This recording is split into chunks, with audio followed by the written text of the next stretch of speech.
lost are saved, find their way at the sound of your great name. Merci bien-aimés frères et sœurs en Jésus-Christ. Je vous salue ce matin dans le nom de Jésus-Christ. Nous allons suivre l'intervention de tout à l'heure, le message que le Seigneur nous a donné. Nous allons nous recommander entre les mains du Seigneur. Dieu notre Père, dans le nom de Jésus, maintenant nous avons besoin de toi puisque c'est toi qui nous parles. Nous avons besoin de ta parole et nous avons besoin que le Saint-Esprit nous assiste. Que le Saint-Esprit nous apprenne ce que tu nous as réservé aujourd'hui. Que la gloire et l'honneur reviennent à toi seul. Merci de conduire toutes choses du début à la fin. Au nom de Jésus-Christ. Amen. Bien-aimés, notre thème d'aujourd'hui est « Lève-toi et brille ». Ce thème se trouve dans Ésaïe chapitre 60, versets 1 à 2. Donc verset 1er au verset 3e, excusez-moi, pas verset 1 à 2, mais plutôt du premier verset au 3e verset. Nous allons les lire, comme ça nous allons les découvrir ensemble. La Bible nous dit: lève-toi et brille, car ta lumière arrive, et la gloire de l'Éternel s'élève sur toi. Voici les ténèbres couvrent la terre, et l'obscurité les peuples. Mais sur toi l'Éternel s'élève, sur toi sa gloire apparaît. Des nations marchent à ta lumière, et des rois à la clarté de tes rayons. Amen. Nous entendons le Seigneur nous parler, et ce passage, il commence par une invitation. Une invitation aux enfants de Dieu, aux disciples de Jésus-Christ, où le Seigneur les invite à se lever. À se lever, ça veut dire à prendre la position d'action. Se lever et briller. Briller, c'est émettre la lumière. Briller, c'est agir dans le sens de chasser les ténèbres. Le Seigneur nous dit, il dit à son peuple: lève-toi et brille, car ta lumière arrive. L'invitation du Seigneur est claire. Nous devons nous lever. Pourquoi nous lever? C'est qu'il a vu que nous sommes dans une position où nous sommes restés passifs. Tandis que nous lever, c'est une position d'action. Se lever, c'est lui-même déjà un verbe d'action. Ce n'est pas un verbe passif. Alors, nous devons nous lever. Pourquoi? Puisque le Seigneur nous fait voir. Il nous dit: regarde. Ça veut dire voici. Regarde. Regarde, ça veut dire vois. Il attire notre attention sur le fait que les ténèbres couvrent la terre et une nuée sombre couvre les peuples. Mais il y a la différence. La différence est que il y a un peuple à part. Lui qui a la lumière, et sa lumière ne vient pas des hommes. Sa lumière, elle vient de Dieu. Sa lumière vient tout droit de Dieu. Sa lumière, c'est Dieu lui-même. Et nous savons que Jésus-Christ est la lumière des hommes. Cela est dit dans Jean, chapitre 1er. Il est dit que Jésus est la lumière. Alors, mais le même Jésus avait dit à ses disciples: vous êtes la lumière du monde, le sel de la terre. Ça, nous le trouvons dans Matthieu, chapitre 5. Nous lisons, je préfère, du premier verset jusqu'au verset, on peut aller même jusqu'au verset 15, pour bien comprendre ce que Jésus dit. Il dit à ses disciples, en les pointant des doigts: vous êtes la lumière du monde. Arrêtons-nous ne serait-ce qu'à ça. Donc, nous sommes la lumière du monde, mais Dieu constate que pendant que les ténèbres couvrent le monde, pendant qu'une épaisse un épais nuage couvre les peuples du monde, nous n'éclairons toujours pas. Et qu'est-ce que nous découvrons ici? Nous découvrons premièrement qu'on peut avoir la lumière sans briller. On peut avoir la lumière sans éclairer. Tu as la lumière mais tu n'éclaires pas. Les gens sont dans les besoins d'être éclairés. Toi, tu détiens la lumière, mais tu n'éclaires pas avec la lumière que tu as. Alors, Dieu nous invite à nous saisir de la lumière que nous avons, la lumière qu'il nous a donnée, la lumière qui nous vient de toi, de lui, pour que nous puissions éclairer le monde. Le contexte dans lequel nous sommes aujourd'hui, c'est un contexte où les ténèbres ont déclaré la guerre à la lumière, où les fils des ténèbres, les fils de Satan ont déclaré la guerre aux enfants de Dieu. Ça, ce n'est plus à expliquer puisque nous le voyons tous. D'abord, nous sommes dans un contexte tout à fait particulier, un contexte d'une pandémie qui aujourd'hui a fait plus de 228 000 morts à travers le monde. Est-ce que l'on s'imagine ce que ça représente? Plus de 228 000 morts à travers le monde entier. Et elle ne s'arrête pas là. Elle a envoyé des foyers dans une précarité et que l'on ne peut pas décrire maintenant. Une précarité terrible. Beaucoup d'entreprises sont en train de fermer, de mettre la clé sous les paillassons. Beaucoup de personnes sont démunies aujourd'hui, enfermées chez eux, dans un confinement sans ressources. Certains de ces peuples-là n'ont même pas de l'eau à boire, n'ont même pas d'électricité, ils n'ont pas à manger. La situation elle est grave et les conséquences de cette pandémie, nous ne les sentons pas encore aujourd'hui, mais l'on doit voir et réaliser, on doit être conscient que les jours qui viennent, ce sont des jours sombres. Et puisque ce sont des jours sombres, mais qu'est-ce que nous faisons? Si la lumière arrive, on nous fait remarquer, voici que la lumière couvre les peuples, les nations. Mais Dieu nous invite à faire quelque chose, c'est à nous de briller. Aujourd'hui, je m'adresse à tous les enfants de Dieu à travers le monde entier. Qu'ils comprennent, qu'ils prennent conscience, premièrement, de leur identité. Nous devons prendre conscience de notre identité. Notre identité, c'est laquelle?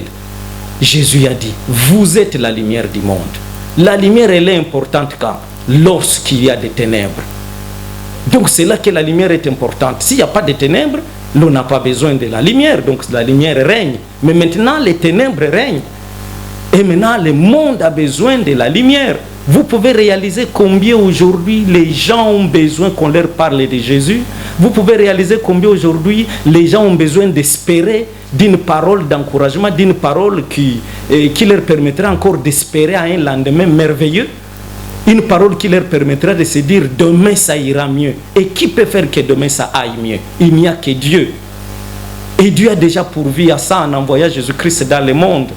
Jésus-Christ est la solution de Dieu à tous les problèmes de l'humanité sans exception. À tous les problèmes de l'humanité. Satan, les sachant, il déclare aujourd'hui la guerre. Ça ne date pas seulement d'aujourd'hui, mais nous vivons les temps d'aujourd'hui. Nous réalisons sans difficulté que nous sommes dans une guerre aujourd'hui. L'on nous parle d'un certain nouvel ordre mondial qui est en préparation, qui va être déclaré bientôt, dans quelques semaines devant nous. Mais qu'est-ce que nous faisons? Nous allons rester en train de nous plaindre? Nous allons rester croiser les bras, attendre subir? Non, l'Église n'est pas là pour subir. L'Église n'est pas là pour croiser les bras. L'Église est l'instrument de Dieu pour agir dans le monde.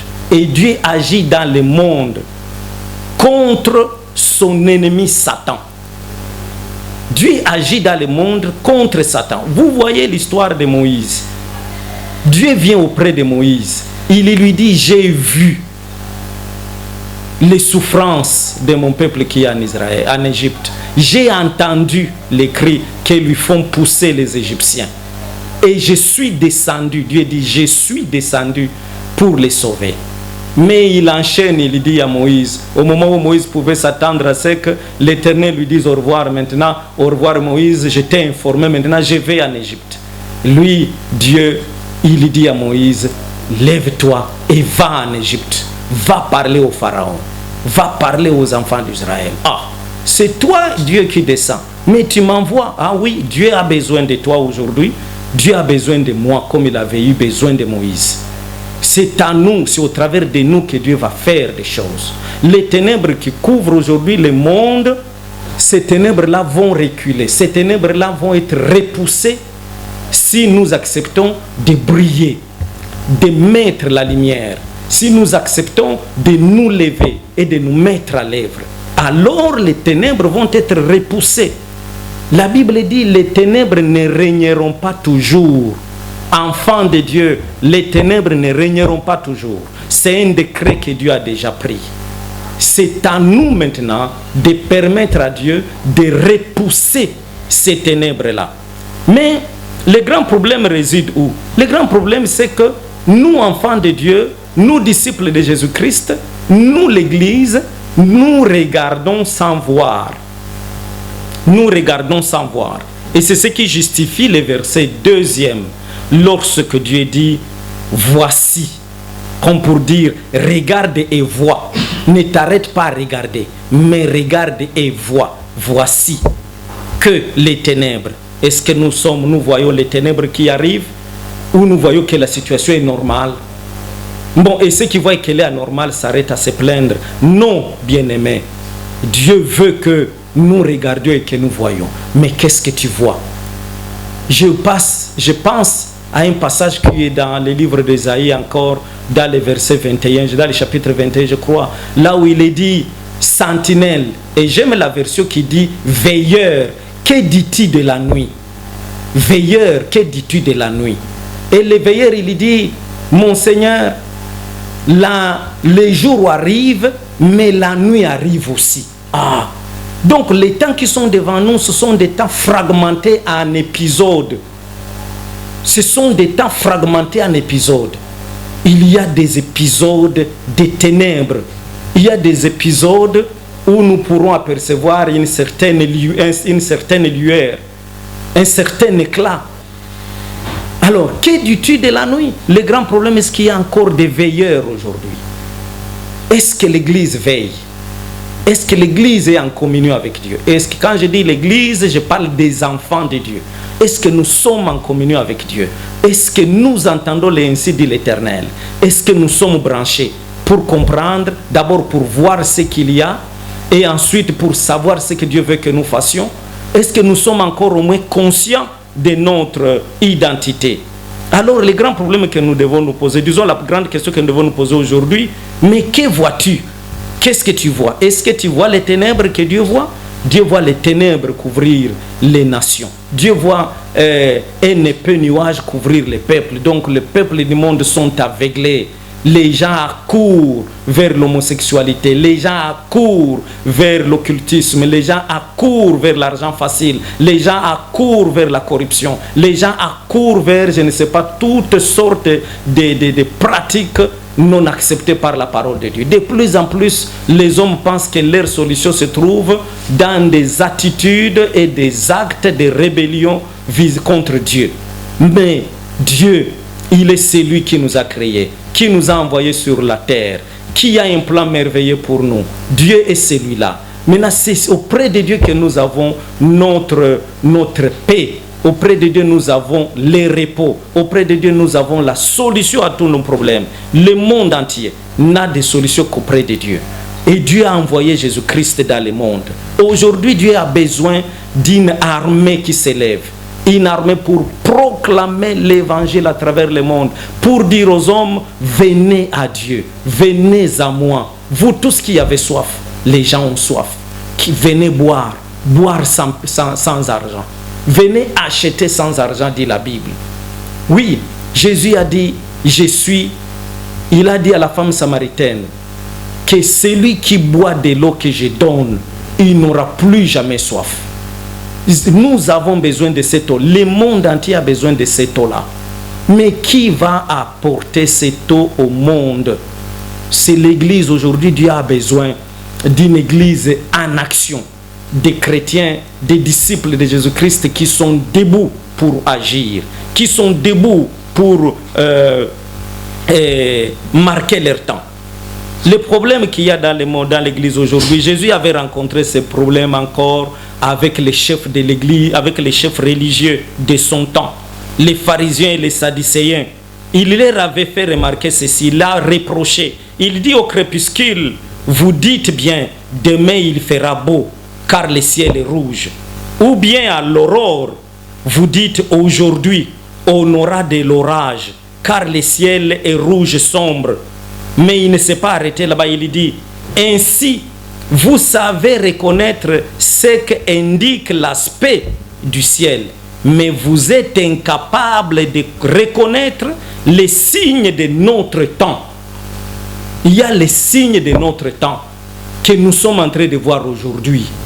Est-ce que nous les reconnaissons? Nous sommes devenus des religieux au lieu d'être des hommes spirituels.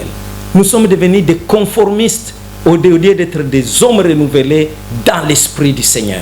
Alors il leur dit, c'était aux chefs religieux, c'était des conservateurs de la parole de Dieu, les enseignants, les docteurs de la loi de l'époque. C'était les détenteurs vis-à-vis du peuple, c'était eux les détenteurs de la vérité. Mais Jésus leur dit, vous savez ainsi reconnaître les signes du ciel, mais vous n'êtes pas capable de reconnaître les signes de notre temps. Ça c'est dans Matthieu chapitre 16 versets 2 à 3. Alors, puisque ils ont cessé d'être des veilleurs, l'on est veilleur lorsque l'on a l'esprit alerte. Lorsque l'on a l'esprit alerte, alors l'on est veilleur. L'on est veilleur. Alors, l'appel à l'action consiste à briller. Qu'est-ce que Dieu veut? Il veut que nous nous levions. Pas seulement nous lever. Nous devons briller. Briller. Nous devons émettre la lumière. Émettons la lumière, bien-aimés. Émettons la lumière. Et lorsque la lumière est là, les ténèbres n'ont pas de choix si ce n'est de libérer l'espace qu'elles occupent. Lorsque la lumière est là, les ténèbres n'ont qu'à fuir. Il n'y a pas de solution. Tu entres dans une pièce noire, tu touches seulement sur l'interrupteur. S'il y a du courant, la lampe s'allume et automatiquement les ténèbres disparaissent. C'est la situation que Dieu veut. Nous devons être cela qui éclaire. Et l'évangile reste l'unique bonne nouvelle pour le monde entier.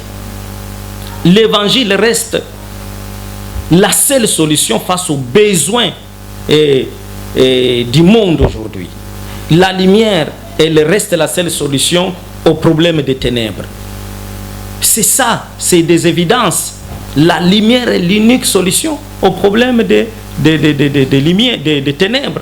Maintenant, qui détient la lumière? Les enfants de Dieu détiennent la lumière. Est-ce que nous voulons admettre que les ténèbres ont déclaré la guerre? Oui, admettons-les aujourd'hui. Et c'est pourquoi, dans le livre de Joël, chapitre 3, verset 9, ça dépend des versions. Il y a des versions où c'est le chapitre 4 à partir du premier verset. Mais dans Louis II, c'est le chapitre 9, 3e à partir du 9e verset. La Bible dit, publiez ces choses parmi les nations, préparez la guerre, réveillez les héros, qu'ils s'approchent de qui? Qu'ils s'approchent de l'Éternel, qu'ils s'approchent, qu'ils montent où? Dans la présence du Seigneur, qu'ils montent, tous les hommes de guerre, tous les hommes de guerre. Qui sont les hommes de guerre?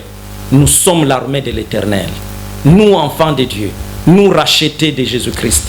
Nous sommes les hommes de guerre sur lesquels Dieu compte pour conquérir le monde contre les ténèbres, pour chasser les ténèbres dans le monde et faire briller la lumière que nous sommes, la lumière qu'il a investie en nous.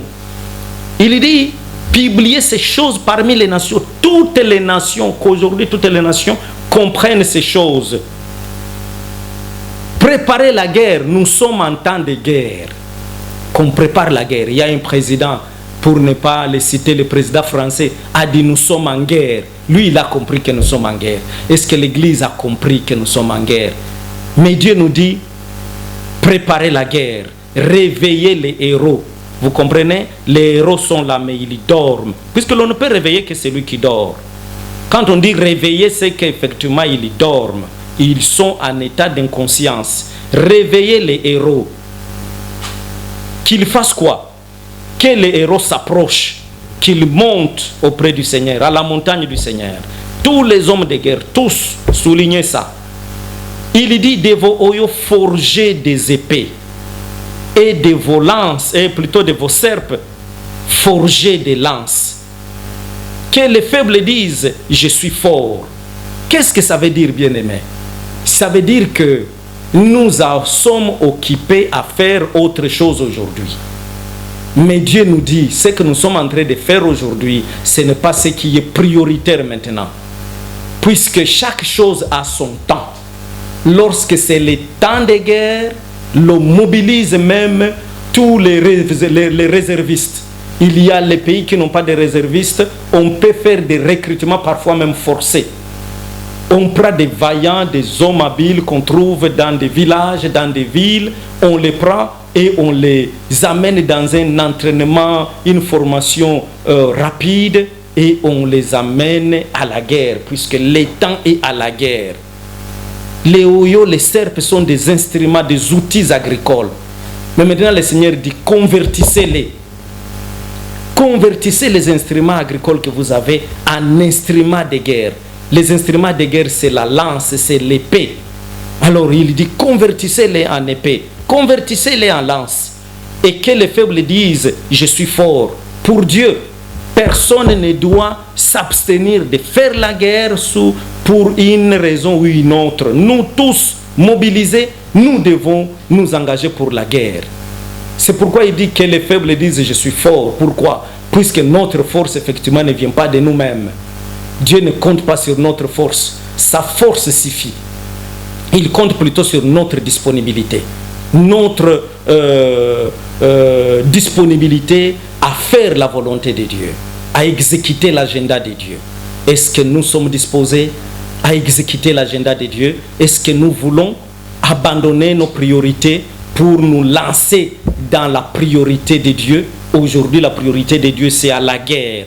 La guerre contre les ténèbres, puisque les ténèbres nous ont déclaré la guerre. Alors voilà pourquoi nous devons accepter, nous tous, de nous mobiliser, de nous mettre à l'œuvre, d'agir.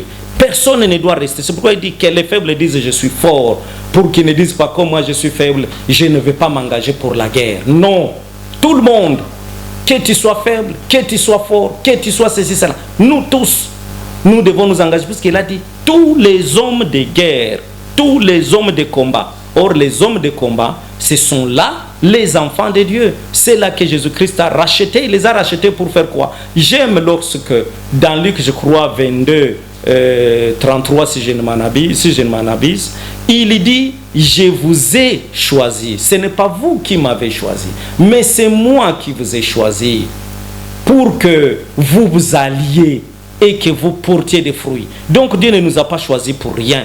Il nous a choisis pour un but. Le but, c'est que maintenant, il avait dit à Pierre, suis-moi et je ferai de toi un pêcheur d'hommes, de poissons. Vous comprenez qu'il y a une conversion là. Jésus a converti sa profession de la pêche des poissons. Il l'amène à la pêche des hommes, la pêche des âmes. Voilà, bien aimé, c'est que le Seigneur prépare pour nous aujourd'hui. Il nous dit, vous êtes la lumière du monde, que votre, le verset 16e du chapitre 5, il dit que votre lumière luise ainsi devant les hommes, afin qu'ils voient vos bonnes œuvres et qu'ils glorifient votre Père qui est dans les cieux. Est-ce que les hommes voient notre lumière? Notre lumière au travers des différentes œuvres que nous allons nous mettre à mener aujourd'hui. Aujourd'hui, les gens sont dans l'inquiétude. Oui, dans l'inquiétude, les gens rougissent. Les gens, ils sont en train de gémir. Pourquoi? Mais puisque l'Église, effectivement, a laissé les méchants dominer. C'est dans toutes sortes d'actions que Dieu nous envoie. Dans l'action économique, dans les actions politiques, dans les actions sociales, dans les actions... Et l'évangile doit être prêché au travers de tous les domaines ou dans tous les domaines. Il n'y a pas un seul secteur que Dieu a laissé au diable, non. C'est tous les secteurs qui doivent être arrosés de la parole de Dieu. Alors, et la Bible dit dans Proverbe 29, verset 2, que lorsque les méchants dominent, les peuples gémissent. Est-ce qu'aujourd'hui, les peuples du monde entier n'est pas en train de gémir? J'ai entendu dans une vidéo hier un homme en train de maudire son gouvernement. Il dit Dieu maudit ce gouvernement, destitue ce gouvernement. Pourquoi? Puisqu'il a voulu que nos concitoyens meurent, qu'ils meurent en grand nombre. Il n'a rien fait pour sauver les gens face à la pandémie. Satan règne, mais pendant ce temps-là, les enfants de Dieu sont là. Ils s'abstiennent, ils se disent non, non, de ce côté-là, on ne peut pas y aller. Dans les domaines économiques, dans les domaines sociaux, l'État nous manquerait de parler de toutes ces choses, mais comprenons que l'évangile n'est pas une robe à porter à l'église. C'est un État.